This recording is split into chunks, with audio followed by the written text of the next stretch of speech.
High everyone, welcome to my YouTube channel. So SPPU entrance related काही information शेड्यूलबाबत आलेली आहे, ती तुम्हाला इन्फॉर्म करणार आहे. मला माहिती आहे हा व्हिडिओ टाकायला 1-2 दिवस लेट झालेले आहे, बट सॉरी फॉर दॅट.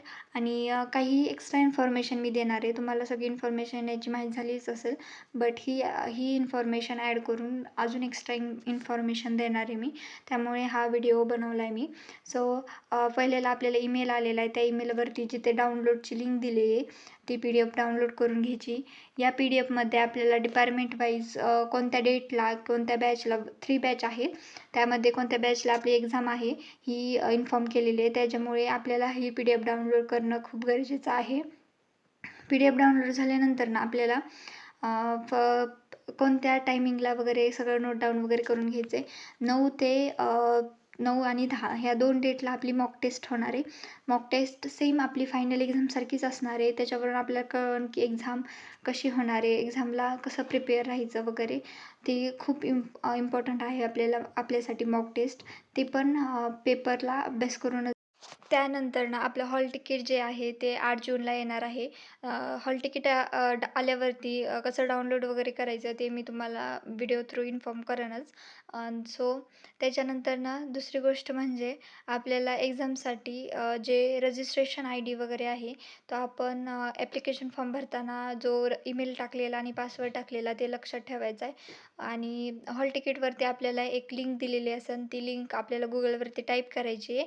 त्याच्यानंतर ना जे आपल्याला युजर नेम आणि ID वगैरे काही देतात, ते टाकून आपल्याला लॉग इन करायचं आहे. एकदा लॉग इन झाल्यावरती आपल्याला बॅक येता येत नाही. सो ही इन्स्ट्रक्शन तुम्ही लक्षात आणून ठेवा. सो त्यानंतर ना आपल्याला इथे डिपार्टमेंट वाईज काही टाईम टेबल सेंड केलेले आहेत प्रत्येक डिपार्टमेंट वाईज. तर इथे तुम्ही बघू शकता MSc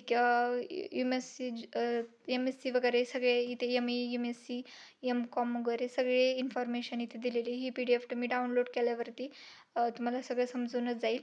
त्याच्यानंतर ना फर्स्ट इन्स्ट्रक्शन म्हणजे आपल्याला एक्झामला बसल्यावरती लॉग इन 3 वॉर्निंग येणार आहेत.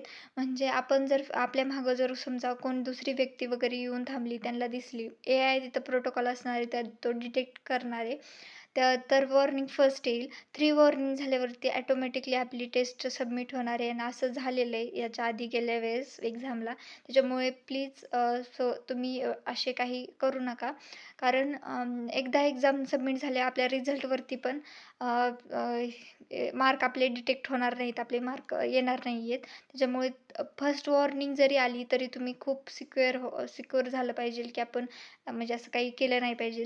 त्यानंतर एका ठिकाणी बघू नका. म्हणजे समजा आता मॅथचा आपला पेपर असणार आहे, तर मॅथला आपल्याला सॉल्व करायला सारखं खाली तर पेपरवरती सॉल्व तर करावंच लागणार आहे.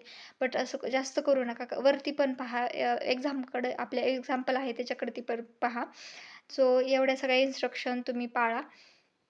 Thank you for watching this video. Please like, share आणि सबस्क्राईब. आणि पुढच्या नोटिफिकेशनसाठी मी तुम्हाला अपडेट करतच राहीन. त्यामुळे प्लीज सबस्क्राईब, शेअर करून ठेवा. Thank you.